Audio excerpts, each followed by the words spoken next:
नमस्कार, prime time लेकर मैं हूं आपके साथ सोहेल खान। पीएम नरेंद्र मोदी की सिक्योरिटी बीच के दिन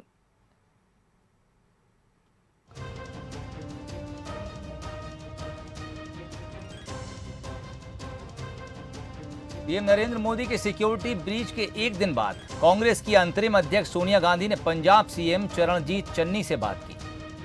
सोनिया ने सीएम चन्नी से कहा कि इस मामले में जो भी जिम्मेदार हैं उनके खिलाफ कार्रवाई की जानी चाहिए। इस दौरे को लेकर सुरक्षा के पूरे बंदोबस्त किए जाने चाहिए थे। मामले को लेकर पंजाब सरकार ने जांच कमेटी बनाई है जो 3 दिन में अपनी रिपोर्ट सौंपेगी। इधर सुरक्षा उल्लंघन पर केंद्रीय मंत्री अनुराग ठाकुर ने बड़ा बयान दिया है। उन्होंने कहा कि पंजाब में बीते दिन पीएम की सुरक्षा में बड़ी चूक हुई। मंत्रालय मामले से जुड़ी हर जानकारी जुटा रहा है। इसके बाद बड़े और कड़े फैसले लिए जाएंगे। इस मामले में कुछ लोग सुप्रीम कोर्ट भी गए हैं। देश की न्याय व्यवस्था सभी को न्याय देती है। इस मामले में सुप्रीम कोर्ट में याचिका दायर की गई है, जिस पर शुक्रवार को चीफ जस्टिस की बेंच सुनवाई करेगी।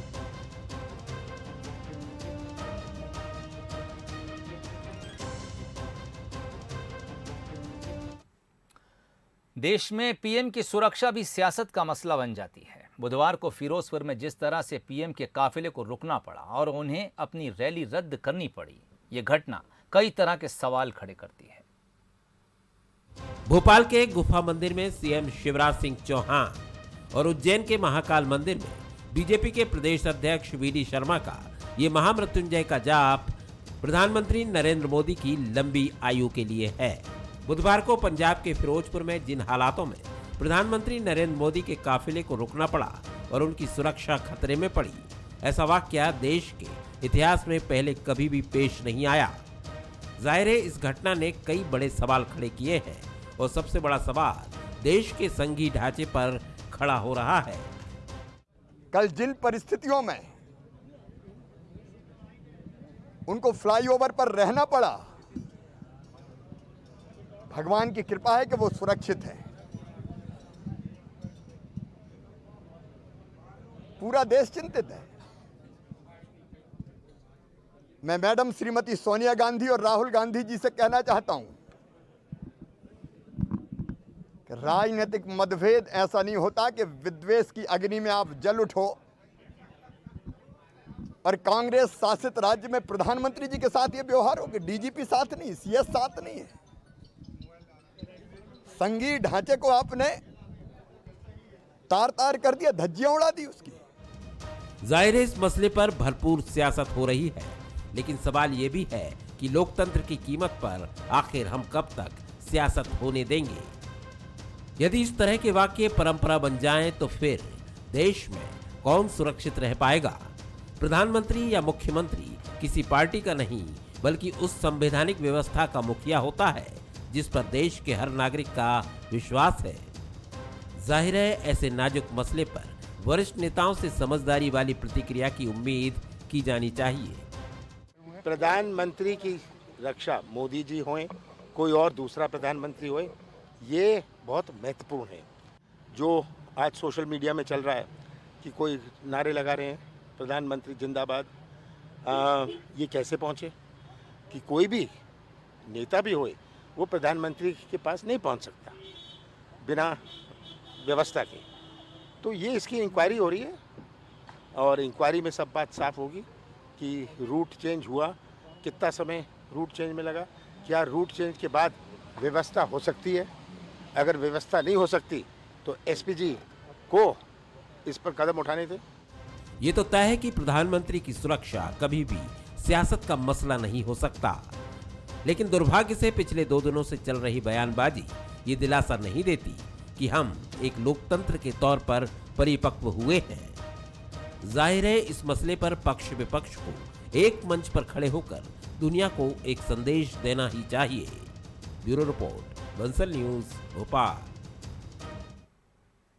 एमपी में चुनाव भले ही 2023 में होना हो, लेकिन कांग्रेस ने इसको लेकर तैयारियां अभी से शुरू कर दी हैं। इसके लिए कांग्रेस यूपी चुनाव मॉडल को अपनाने जा रही है। हालांकि बीजेपी इसको लेकर कांग्रेस को ही घेर रही है। देखिए ये रिपोर्ट।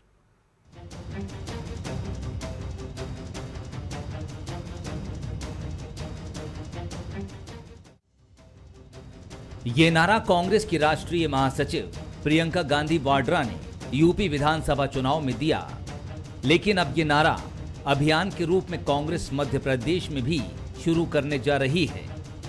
यानी कांग्रेस यूपी मॉडल पर काम करने की तैयारी कर रही है। प्रदेश महिला कांग्रेस इसकी शुरुआत 14 जनवरी को एक साथ सभी जिला मुख्यालयों पर करेगी। महिला कांग्रेस की प्रदेश अध्यक्ष अर्चना जायसवाल ने उम्मीद जताई है कि प्रियंका इस अभियान में शामिल हो सकती हैं। इससे पहले पीसीसी चीफ कमलनाथ भी प्रियंका को प्रदेश का दौरा करने को लेकर न्योता दे चुके हैं। 14 तारीख को मकर संक्रांति के दिन मध्य प्रदेश महिला कांग्रेस प्रदेश के हर जिले में लड़की हूँ लड़ सकती की कैंपेनिंग करने जा रही है, शुरुआत करने जा रही है। उसका मकसद ये है कि जो संक्रांति होती है वो एक हमारा महिलाओं वाला त्यौहार होता है। हल्दी कुंकू हम लोग लगाते हैं और तिल्ली गुड़ बांटते हैं, मिठास बांटते हैं। तो उस दिन हम चाहते हैं कि महिला को सशक्तिकरण का पाठ भी पढ़ाएं कि सशक्तिकरण सिर्फ एक नाम नहीं है, सशक्तिकरण का परिभाषा क्या होती है वो समझानी पड़ेगी। महिला कांग्रेस जहां इस अभियान को लेकर उत्साहित नजर आ रही है, वहीं कांग्रेस के इस अभियान को लेकर बीजेपी सवाल उठा रही है, साथ ही कांग्रेस पर निशाना भी साध रही है। देखिए, महिला कांग्रेस का कोई कैंपेन नहीं है, पर जो जूतम पैजार की परिस्थिति बनी हुई है प्रियंका गांधी और राहुल गांधी जी के बीच में, उसी को लेके एक शगुफा छोड़ा है प्रियंका गांधी ने। सवाल ये है कि जिस पार्टी का नेतृत्व कमलनाथ जी जैसा हो, दिग्विजय सिंह जी जैसा हो, एक महिला को आइटम कहता है तो दूसरा टंचमाल कहता है। वहीं जीतू पटवारी कहते हैं कि महिलाएं तो 2-2, 5-500 रुपये में बिक जाती हैं। तो जिनकी मनोस्थिति महिलाओं को लेके इस प्रकार की है, उस पर प्रियंका गांधी जी को अपना मत सबसे पहले स्पष्ट करना चाहिए और सबसे पहले इन सभी वरिष्ठ नेताओं की दिमाग सफाई का अभियान चलाना चाहिए। प्रियंका गांधी के इस नारे के साथ कांग्रेस यूपी विधानसभा चुनाव में महिलाओं के बीच अपनी पैठ बनाने के लिए मैदान में है। महिलाओं को 50% टिकट देने की घोषणा के साथ ही महिला कार्यकर्ताओं की सक्रियता बढ़ी है। शायद यही वजह है कि मध्य प्रदेश में भी महिला कांग्रेस सक्रिय नजर आ रही है। अब देखना यह होगा कि क्या प्रियंका गांधी लड़की हूं, लड़ सकती हूं के नारे के सहारे क्या यूपी होते हुए 2024 में दिल्ली पहुंचेंगी। सूरज शर्मा, बंसल न्यूज, भोपाल। मध्य प्रदेश में फिलहाल निकाय और पंचायत चुनाव का कोई कार्यक्रम तय नहीं है, लेकिन स्थानीय मुद्दों को लेकर सियासत में करंट दौड़ने लगा है। कांग्रेस ने राजधानी भोपाल में बिजली बिल को लेकर मोर्चा खोला तो बीजेपी बोली ये स्टंट नहीं चल पाएगा। देखिए ये रिपोर्ट। जिंदाबाद पीसी शर्मा, जिंदाबाद जिंदाबाद जिंदाबाद कांग्रेस पार्टी, जिंदाबाद जिंदाबाद जिंदाबाद भारत माता की जय। राजधानी भोपाल में आए दिन आ रहे बढ़े हुए बिजली बिल के विरोध में कांग्रेस ने बिजली कंपनियों के खिलाफ मोर्चा खोल दिया है। पूर्व मंत्री और भोपाल दक्षिण पश्चिम से कांग्रेस विधायक पीसी शर्मा ने बाणगंगा जुग्गी बस्ती पहुंचकर कई घरों का बिजली कनेक्शन जोड़ा। दरअसल कुछ दिनों पहले बिजली कंपनी ने बिल जमा नहीं करने वालों के कनेक्शन काट दिए थे। इससे लोग अंधेरे में रहने को मजबूर हो गए। कांग्रेस विधायक ने इसी मौके का फायदा उठाकर चौका मार दिया। कटे तो मुझे बुलाना, मैं आगे जुड़ूंगा। कटे तो मुझे बुलाना, मैं आगे जुड़ूंगा। और कोरोना की तीसरी लहर का हवाला देकर बिजली बिल माफ करने की मांग भी कर डाली। कांग्रेस के जमाने में 100 रुपये बिल आता था, पर आज हजारों के बिल ये नहीं दे सकते। इसलिए आज हमने यहाँ बिजली कनेक्शन खुद जोड़ा है बाणगंगा में, और जहाँ काटेंगे वहाँ जोड़ेंगे। हमारी मांग है कि कोरोना काल के सब बिजली माफ हो। ये तीसरी लहर आ गई तो इसके भी माफ होना चाहिए। कांग्रेस विधायक को इस दबंगई के लिए कानूनी कार्रवाई का सामना भी करना पड़ सकता है। वैसे प्रदेश में बिजली को लेकर सियासत पुरानी है। जब कमलनाथ सरकार थी तब गरीबों की सस्ती बिजली योजना को बंद करने के आरोप लगे थे। उस समय विपक्ष में रही बीजेपी ने खूब हो हल्ला मचाया था। अब बीजेपी सरकार है, इसलिए उसे कांग्रेस का ये स्टंट रास नहीं आ रहा है। ऊर्जा मंत्री उन्होंने स्पष्ट कहा है हर बात की सुनवाई होगी। शिवराज जी की सरकार है, ये कमलनाथ जी की सरकार नहीं है। तो मेरा उनसे पीसी शर्मा जी से भी निवेदन है कि कृपया करके कानून अपने हाथ में मत लीजिए। राजनीति चमकाने के बहुत और भी अवसर आते हैं, उन पे आप राजनीति करिए, पर जो कानून का उल्लंघन करके आप आरोपी न बने। बीजेपी बिजली को लेकर कांग्रेस का सियासी स्टंट बता रही है। बीजेपी के मुताबिक राज्य सरकार ने 2021-22 में 20,700 करोड़ की सब्सिडी देने का बड़ा फैसला लिया है, जिसमें किसानों को 15,700 करोड़ की सब्सिडी घरेलू उपभोक्ताओं को 4,900 करोड़ का अनुदान देने को कैबिनेट ने मंजूरी दे दी है, जिसके तहत घरेलू उपभोक्ताओं के लिए लागू योजना में 150 यूनिट तक की मासिक खपत पर प्रथम 100 यूनिट तक अधिकतम 100 रुपए का बिल ही लिया जा रहा है, जबकि बीपीएल श्रेणी के उपभोक्ताओं को 30 यूनिट खपत पर सिर्फ 25 रुपए प्रति माह लिया जा रहा है। बीजेपी का कहना है कुछ इलाकों में इस योजना के तहत विसंगतियां हो सकती है जो अपवाद स्वरूप है। क्या इस पर राजनीतिक रोटियां सेकी जाए ये उचित है? आकर्ष शर्मा, बंसल न्यूज, भोपाल।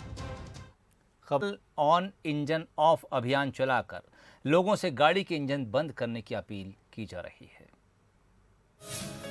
इंदौर की आबो हवा सुधारने की कोशिश, सिग्नल ऑन इंजन ऑफ मुहिम की शुरुआत, फूल देकर बंद करवाए इंजन। स्वच्छता सर्वेक्षण 2022 की शर्तों में इस बार हवा की क्वालिटी को भी शामिल किया गया है। किसी भी शहर को उसकी आओ हवा के आधार पर स्वच्छता रैंकिंग में नंबर मिलेंगे। इंदौर ने सबसे पहले इसकी तैयारी शुरू कर दी है। शहर का एयर क्वालिटी इंडेक्स सुधारने के लिए एक अनोखी मुहिम की शुरुआत हुई। शहर के चौराहों पर रेड सिग्नल होते ही गाड़ी का इंजन बंद करने की अपील की जा रही है। नगर निगम के इस अभियान को सिग्नल ऑन इंजन ऑफ का नाम दिया गया है। जनप्रतिनिधि और अफसर लोगों को गुलाब का फूल देकर इंजन बंद करवा रहे हैं। ये मुहिम अगले 15 दिनों तक जारी रहेगी। नगर निगम ने, जिला प्रशासन ने और सामाजिक संगठनों ने और मीडिया जगत ने मिलकर एक अभियान चलाया है। पहले दौर में हम 19 चौराहे ले रहे हैं। इन 19 चौराहे पर जो हमारे रेड लाइट पे जो वाहन खड़े होते हैं, उससे हमने ये निवेदन किया सभी वाहन धारकों से कि रेड लाइट में अपने वाहन की इंजन बंद करें। उससे पेट्रोल और डीजल की तो बचत होगी, लेकिन उससे ज़्यादा पर्यावरण में सुधार होगा, लोगों के स्वास्थ्य में सुधार होगा। हर चौराहे पे एक संस्था है और सामाजिक संगठन है, नगर निगम के लोग हैं और हमारे जो सामाजिक क्षेत्र में जुड़े ट्रैफिक के पुलिस वाले हैं और जवान हैं, वो भी इसमें साथ में हैं। रेड लाइट पे जो वाहन खड़े होते हैं, जब रुकते हैं तो उस समय इंजन अगर चालू रहता है तो जो प्रदूषण होता है उसको भी नियंत्रित करने के लिए स्कूल्स के माध्यम से, विभिन्न एनजीओज के माध्यम से, विभिन्न मीडिया कर्मियों के माध्यम से ये एक मुहिम चालू की गई है, जिसमें चौराहे चौराहे टीम्स ने गोद लिए हैं और उन्होंने ये इसमें तैयारी की है कि वो खड़े होकर लोगों को जागरूक करेंगे कि लाइट जैसे ही ऑन होगा हमारा इंजन ऑफ हो जाएगा। तो इस तरीके की ये मुहिम है, इसमें मुझे पूरा विश्वास है कि शहर जुड़ेगा, लोग अपनी जवाबदारी समझेंगे कि हमारा कंट्रीब्यूशन क्या है AQI में और हम उसे कैसे करें। इस मुहिम के तहत चौराहों पर सुबह 10 से दोपहर 1 बजे और शाम 5 से रात 8 बजे के बीच वॉलेंटियर इंजन बंद कराने की तख्ती लिए चौराहे पर मौजूद रहेंगे और लोगों से उनके वाहनों के इंजन बंद करने का आग्रह करेंगे। वही जानकारों के मुताबिक चौराहों पर रुकने के दौरान अगर वाहन चालक अपने इंजन बंद करेंगे तो शहर में वाहनों से होने वाले वायु प्रदूषण में 15 से 20% तक की कमी आ जाएगी। पीयूष पारे, बंसल न्यूज, इंदौर। हमारे सामने कभी कभी कुछ ऐसी खबरें भी आ जाती हैं जो सरकारी सिस्टम की परतें खोल देती हैं। ऐसा ही एक मामला बागली से आया है जिसने सिस्टम के सारे दावों की पोल खोल दी। आइए देखते हैं ये खबर। मुर्दा बोला, मैं जिंदा हूं साहब, कब मिलेगा योजना का लाभ? सरकारी कागजों में मर चुके ये हैं मेहरबान मालवीय, जो कई साल से खुद को जिंदा बताने की कोशिश कर रहे हैं। सरकारी कागजों में मृत बताने की वजह से बुजुर्ग मेहरबान को सरकारी मेहरबानियों का लाभ नहीं मिल पा रहा। ना तो उन्हें वृद्धावस्था पेंशन मिल रही है, ना ही फ्री राशन। तुम्हें राशन क्यों नहीं मिल रहा है? मेरे को आरडी में से मरा घोषित कर दिया है। कितने दिन से? सन 13 में से। अच्छा, तो कोई और सुविधा मिल रही कि नहीं मिल रही? नहीं मिल रही। दरअसल प्रशासन की लापरवाही से साल 2013 में ही मेहरबान को परिवार कार्ड में मृत घोषित कर दिया गया और उसके बाद से वो सरकारी दफ्तरों के चक्कर लगाकर खुद के जिंदा होने का सबूत दे रहे हैं, लेकिन प्रशासन मानने को तैयार ही नहीं है कि वो जिंदा है। पंचायत से सिर्फ हर बार कार्रवाई करने का आश्वासन मिल रहा है। 2012 में कहीं बाहर चला गया था तो करीबन 2-3 साल तक नहीं आया और उसके बाद में आया तो फिर उसकी पत्नी चली गई, परिवार रहा नहीं वो अकेला था। मेरे रोजगार सहायक मैडम से मिला था, तो उन्होंने कहा था कि आप आधार कार्ड ले आओ आपका, और आधार कार्ड लेके आ जाओ तो हम आपकी आईडी वापस नहीं बनाते। लेकिन कुछ सरकारी अफसरों की लापरवाही के कारण मेहरबान जैसे लोगों को लाभ लेने के लिए कड़ी मशक्कत करनी पड़ती है। अब मीडिया में ये मुद्दा उठने के बाद क्या जिम्मेदार इस गरीब को जिंदा मानेंगे और उसे सरकार की योजनाओं का लाभ मिल पाएगा, ये देखना होगा। ब्यूरो रिपोर्ट के साथ गगन शिवहरे, पंसल न्यूज, बागी।